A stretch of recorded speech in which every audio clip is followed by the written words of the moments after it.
Why does your church do the things it does, or your denomination, or your religion, whatever you want to refer to it as? Why does it do the things it does, and what is it doing them for? And is is the methodology fitting the goal? And what is the goal? Do they even have a goal? In this video, I want to talk about the thought processes behind how we do church and why we decided to do things a certain way or believe things a certain way, or just kind of like the whole approach. Like, what is our approach to church? And I want to point out what might be some flaws and might explain some of the issues that we're seeing in today's, especially the American church, that just seem to be falling on its face. Before we get started, my name is Ben Reese, and this channel is Yea Hath God Said, where we help you deal with doubt to arrive at faith. Now, this whole video series is this exploration of spiritual communities in church, and what does that look like, and are we doing the things that God and Christ called us to do? And I think we need to kind of start again from the beginning and rethink it and just say, wait a second. Let's not just do whatever it is that was done before, and really actually try to identify why do we do the things that we do, and what's our goal. And so I'm going to share the goal, the goal that I think that this idea that I'm presenting is called atomic community or atomic spiritual communities. What I think the goal is, and I think this is a more biblical goal and a more useful goal and hopefully more effective goal than the kind of non-goals or the very vague goals that exist in most churches that certainly I've been a part of. So let's jump right in. So the document I'm using here, this is it's actually 1.3, but I saved it as 1.4, so there's no changes. Don't worry about it. I'm working on a 1.4.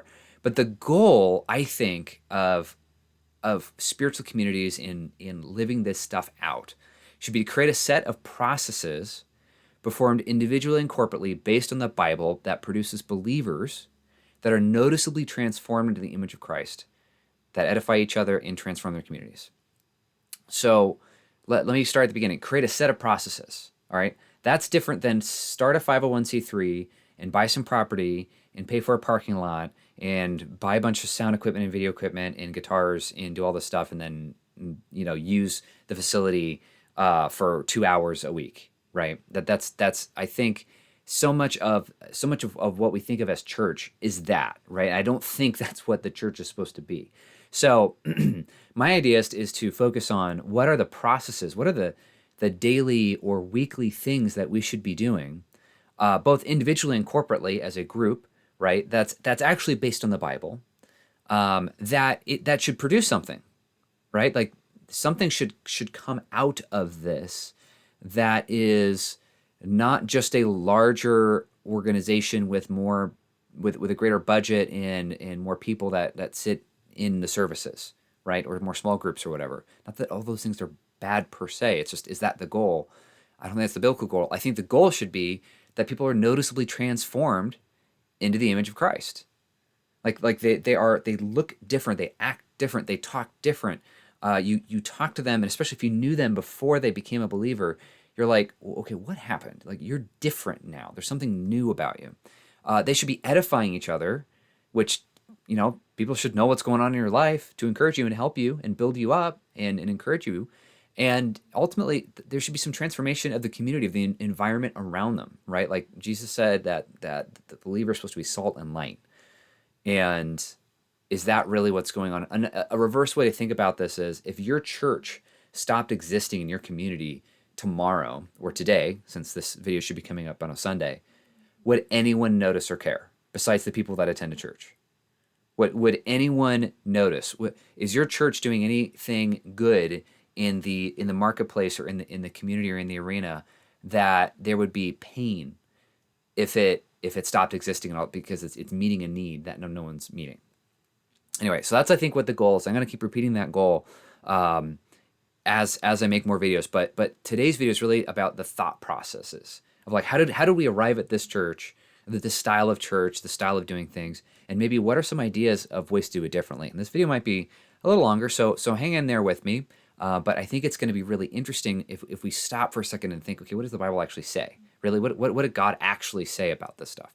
So if we are going to break out of a current paradigm that is producing the current ineffective results, I think anyone who's watching this and has gotten to this point in the video is like, yeah, there's something missing from church, right?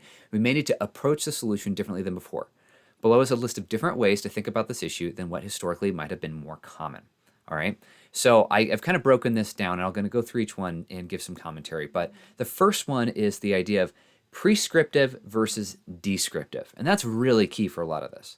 So most spiritual community practices are rooted in descriptive statements in Scripture. Okay. The example would be like Acts 2. And I remember back when I was in InterVarsity in college, I think I was a sophomore, maybe a junior, and we were trying to go through like kind of a rebranding, and it was neat because the adult leaders that were not students, that were full-time missionaries to our campus, had our year coming together and dreaming and envisioning and saying what could our gatherings look like, what could our community look like, which was really cool to be a part of that process. I mean, how often do you get asked to essentially be like, hey, we want to start a church, could you sit in and brainstorm with us of what that could look like? So that was cool. But one of the things that we just focused on was, let's look at Acts 2, right? Okay, that's not necessarily bad, but that's just a description of what they did, what the apostles did immediately after the church started. That doesn't necessarily mean it's good or bad. It's just what they did. And what if instead of looking at the descriptive statements, like Acts 2, and instead we look at the prescriptive statements, and the difference between those words, if you're not familiar with them, to describe, think about that. You're just stating what is. You're observing something and describing it. Prescribe would be to like a prescription, right? Like the doctor says, hey, you need to go do this. It's a command, it's a directive to go do something a particular way, right? So maybe we need to, instead of looking at, well, we need to make an Acts 2 church. What if we made an Ephesians 4 church? Or a first and second Timothy and Titus church, right? Would it look different if we looked at the epistles, if we looked at near the end of the establishment of the church in the New Testament time frame instead of the beginning? And I think so. Okay, so that's kind of part one of that prescriptive versus descriptive. And instead of focusing on Jesus' commands that the apostles did not understand until well into the book of Acts, and I have a reference there, 11:16, and I'll look at that for a second. Instead, maybe we focus on the imperatives issued once the mystery of the gospel was fully revealed. And this means more emphasis on what is stated in the epistles, that's your Romans through Revelation, and less what is recorded descriptively in Acts. So again, this is kind of breaking this out. For example, this Acts 11:16. Let's explore that for a second. I have a footnote here, so I'll scroll down. Okay, so that's footnote 5. So Peter's the one talking at this point. I need to scroll down slightly more so you can read it. Okay, and he's saying in Acts, right? So let me read the reference part first. That's kind of like the second part. So if you look at Acts 1:5, right, the beginning of the book of Acts, Jesus tells the apostles something before he's taking up. He says, "For John truly baptized with water, but ye shall be baptized with the Holy Ghost not many days hence." So the question is, did the apostles understand this? Did they get it? Did they understand what this meant? Did they understand the breadth of the gospel and how far it should reach and what they should do about it? I don't think so.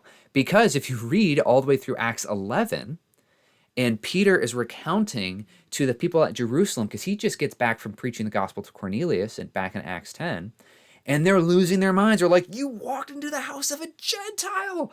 What are you thinking? You're a Jew. Why are you going to Gentiles? You're breaking Torah. Like, what's wrong with you? And Peter's like, look, this is what happened. And he explains the whole thing, right? And during this explanation, this monologue that he has to the rest of the church in Jerusalem, who are like kind of upset with him, right? Like they were upset. He says, "Then remembered I the word of the Lord, how that he said, John indeed baptized with water, but ye shall be baptized with the Holy Ghost." Okay, so we have Peter realizing something, remembering something, and now understanding what Jesus meant in context in Acts 11, at the end, right? That was spoken in Acts 1. Do you see the problem here? That means that basically, and if you read the story of Cornelius and how the sheet came down in front of Peter in the vision, and how he said 3 times, I'm not going to eat of it, even though it's unclean, and God's like, it's not unclean. He didn't understand. He didn't, the full mystery of the gospel, which Paul describes, is that the Gentiles will be brought in. I don't think Peter understood that. And he didn't understand that until Acts 11. And it wasn't codified into like full blown, like this is our doctrine until Acts 15. So you have to get basically halfway through the book of Acts until it sort of becomes policy, if you want to think of it that way, that Gentiles should be saved. So why would you look at Acts 2 and descriptions of what the people were doing right at the beginning? They had no idea what was going on. They didn't understand Jesus' commands. They didn't even leave Jerusalem. Look it up, Acts 8. I think Acts 8 is the first time anybody really leaves Jerusalem, and the apostles didn't leave. It was Philip, right? That's why the Ethiopian eunuch wasn't reached by an apostle, it was reached by Philip. So my point is, this descriptive versus prescriptive thing is you need to look at what the Bible is actually. You need to understand that there are examples that the Bible gives that aren't prescriptions, that aren't commands to do something. I mean, we should know that. That should make sense, right? Because we can read what David did, and there's some stuff that he did that was good, and some stuff that he did that was bad, and they're all descriptions. Now, that doesn't mean we should be doing the things he did necessarily. Some things maybe yes, some things definitely no. But when the Bible is speaking prescriptively about something, that is when you need to take notice, right? When God commands Abraham to sacrifice Isaac, that's not a command to me. When God commands Noah to build an ark, that's not a command to me. Now, what it's describing is the description of a prescription given to somebody else. But what we need to look at it and say, okay, first off, let's look at who is being addressed in context, right? Who is the person receiving the instruction, and is that the spokesperson for the time frame that we're in? Right? I would say Paul is a better spokesperson for me today as a Gentile Christian than Moses was. And apologies if the video is a little janky for anybody who's watching. My computer's not that great. So does that make sense? So when we're approaching this and when we're starting to understand or trying to figure out how do we do church, what are we supposed to be doing, what's going on with this, we need to look at the prescriptions, the commands that are taught, that are actually directed to us. And I think we should give those much greater weight and much greater influence in how we determine we want to proceed than if we than looking at descriptions of what folks did and in saying that, right? Okay, and I'm just going to leave with this last thing. So Jesus commanded, I think it was in Mark 10. You can double check me if I'm wrong. Comment below if you remember the verse or you think I'm wrong here. He was sending out the disciples, and he said unto them, don't go under the way of the Gentiles. Don't go in the city of the Gentiles. Go only under the lost sheep of the house of Israel. And he said that repeatedly, that his ministry was not to Gentiles, but to the lost sheep of the house of Israel. Now, he certainly engaged with Gentiles and healed them and restored people's bodies, brought people back from, all that stuff. He would still talk to them, but it was generally like an exception. And, the rule was he's there for the Jews. Right? Now, if we wanted to be like, well, let's do everything the way Jesus did it, right? Well, again, the Gospels are describing what happened. They're describing that's not necessarily the prescription of what we should do. And I think everybody intuitively understands this because most people, when they go into ministry, don't become itinerant Jewish rabbis, right? So we understand this. So the takeaway is this. Figure out who's talking to who and what the prescription is. And I doubt the way that we are approaching church today, because I think so often it's easy to just jump onto these things like Acts 2 and say, well, we want an Acts 2 community. Well, that's great, but that Acts 2 community apparently had to be rescued by all the other Christian communities because there was a famine, and apparently everybody sold all their stuff, which presumably maybe meant their businesses or their land, which was how they made their money as an agricultural setting. So if they sold everything, they can't make more stuff, and now they're starving. And Paul's going around trying to get a some kind of offering together for the poor saints in Jerusalem who don't have anything because they sold it all. So I'm just pointing that out. I mean, there's so much there, and there's so much I want to get into. At first, I thought, let's do this whole subject matter of the thought processes behind church, but I think we're going to stop here today. We're just going to focus on this prescriptive versus descriptive thing. If you think I'm off my rocker, please comment below. But otherwise, there should be a link somewhere in this section of the video for more videos. And please come back again. Love to see you. Subscribe. And thanks for watching. Yea, hath God said. See you later.